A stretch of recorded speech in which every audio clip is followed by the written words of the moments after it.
Thank you all for joining me. I appreciate everyone that's supporting the channel, liking the channel, subscribing. Uh, Everyone coming from TikTok, I appreciate y'all also for helping me expand my platform to a different level. Y'all are making my dreams come true every day. With that being said, we are going to go over uh, Donald Trump's first day in office to Biden's first day in office. We'll cover Biden's first day first. Uh, we'll move into that right now. One of the first executive orders Joe Biden put together was a 24-hour, 100-day federal mask mandate on all federal property. Now, the idea of it is good, but when the president, within the first 24 hours of making that executive order, is seen on two occasions that I know of without his mask at the Lincoln Memorial, shows the hypocrisy in which that stands. It bothers me a lot because Republicans have been whining hypocrisy this whole time, me being one of them, and that was just a blatant hypocrisy to prove that he thinks he's better than us. Excuse me. Second, he rejoined the World Health Organization. I could see where people would be happy about that. I have a disagreement with that on the stance of the consistent contradicting COVID numbers, COVID deaths, screenings, and symptoms.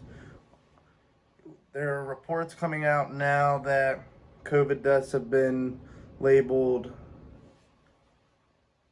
COVID deaths, but were not initially COVID deaths. There was a report saying that it's actually rare to die of strictly COVID and not a symptom caused by COVID, pneumonia being one of them, and other deaths that had nothing to do with COVID being considered a COVID death.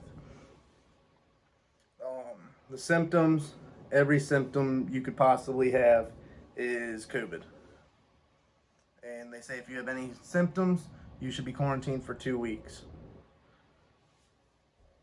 Every symptom, every single symptom is, you could have a runny nose because it's cold outside, but you got quarantined for 2 weeks by COVID protocol, which just blows my mind. I mean, every symptom can be correlated with something else. It is a very different disease or infection or virus, however you want to look at it. It's a virus, but it can be correlated with a lot of different ones. So the symptoms can be.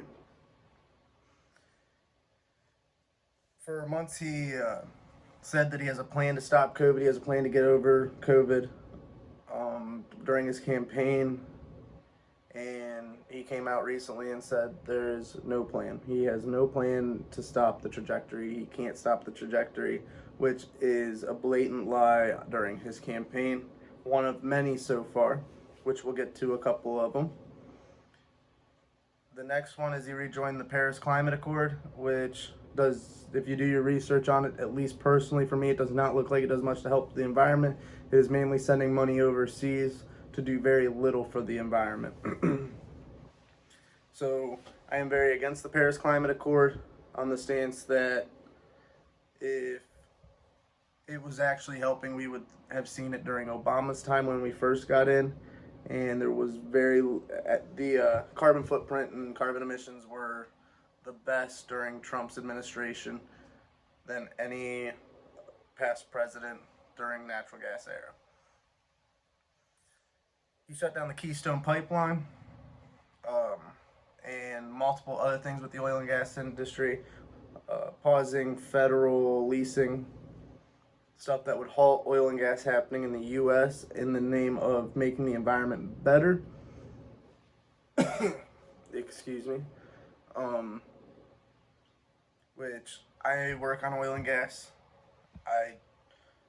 There are 70,000 people just from signing that pen that their jobs are at stake, and many other due to trickle-down economics.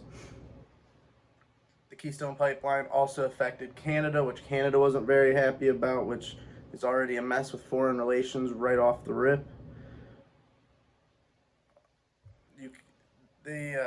But bringing oil in from Ukraine and Iran, that will cause, these boats don't run on water. They're going to pollute the environment, especially with how long it's going to take a ship to come from Iran to the U.S. It's going to make us pay more to Iran in shipping fees, our own boats, maintaining everything, getting it imported and exported. So you're not really saving the environment, stopping it from happening here. You have oil spills in the ocean that will destroy ecosystems. And I mean, we're going to get more commercials with the ducks and the dawn. And I don't want no more ducks and no more dawn. I'd rather keep the oil out of water. It's going to cause a new war on oil. So our troops, instead of coming home like they were during the Trump administration, they're going to be getting redeployed, in my prediction, to fight the war on oil, which will, in theory, cost a lot more money and a lot more lives for little reasoning when we have oil here. The next bullet point I have is he ended the racist Muslim ban. Quotes around the racism.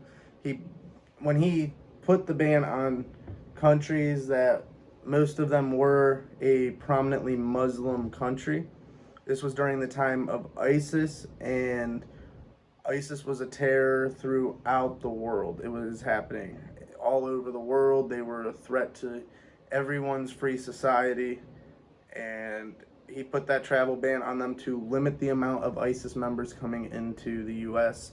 So I stood by that due to the stance of we got to protect our U.S. because there were many people coming in from that country with very ill intentions. He stopped construction on the border walls, which caused more job losses, national security risks, and moved money to student loans. Stopping the construction on the border wall, you can look at the border wall statistics. It's done nothing but good things for our communities, and economically, it stopped drugs from coming in, from getting into communities. In reality, you could say it saved lives, as heroin has been a prominent drug in killing many people in the bigger cities and even in the smaller cities as it gets spread around. Moving the money to the student loans, I have a huge disagreement with. When you are in high school, you have the option to go to college. You have a contract in which it states that you will pay this much for going.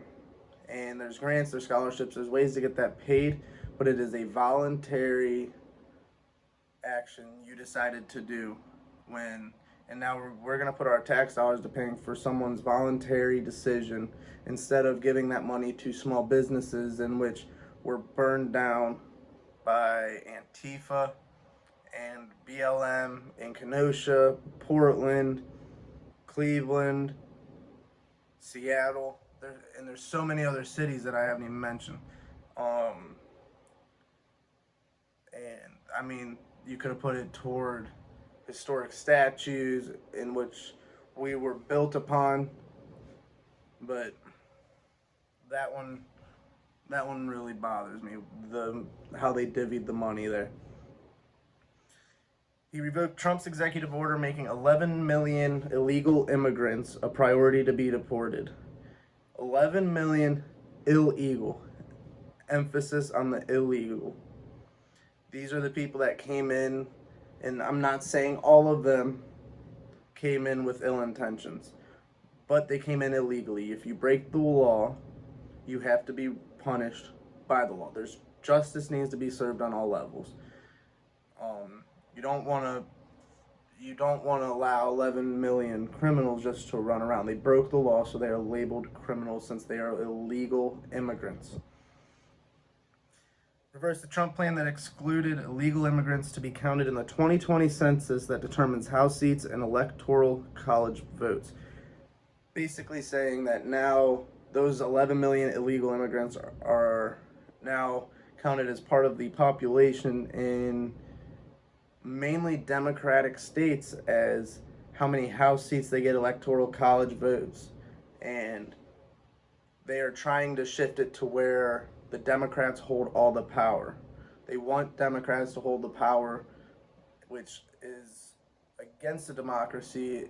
It is against the bipartisanship, and it is also against the Constitution.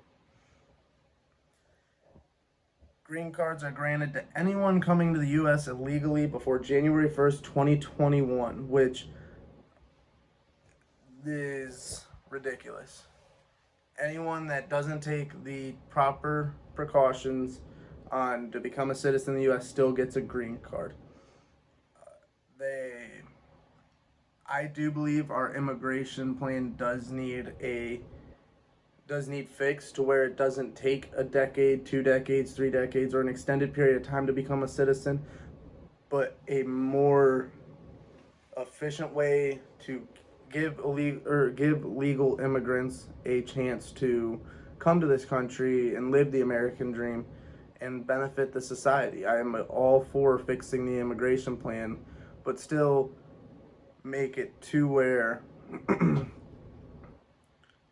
you have to be able to operate within the U.S. culture while we still honor your culture. So there was a few other things I left off on the first day of office for Biden due to my lack of knowledge on it. But now we'll move into Trump's first day when they called him a tyrannical leader, a dictator, when he signed, I believe it was 4 or 5 executive orders. Biden was at 47 in his first week, or 42. In his first day, he made the proclamation for the National Patriotism Day. That was one of the first things he did in office. Next, he moved in and did the formal nominations for his cabinet. And also, by doing that, he signed a waiver allowing General James Mattis to be a new defense secretary. He did away with the Further Fair Housing Act. I didn't agree with that. There are points in that I disagree with, but there's also points in that I agree with. The parts I don't agree with, it put people that face a lot of adversity, causing them to have more of an adversity to get housing and get their foot in the door to get on the right track. But in the part I didn't agree with was the no background checks or looking at someone's criminal record before you give them your house.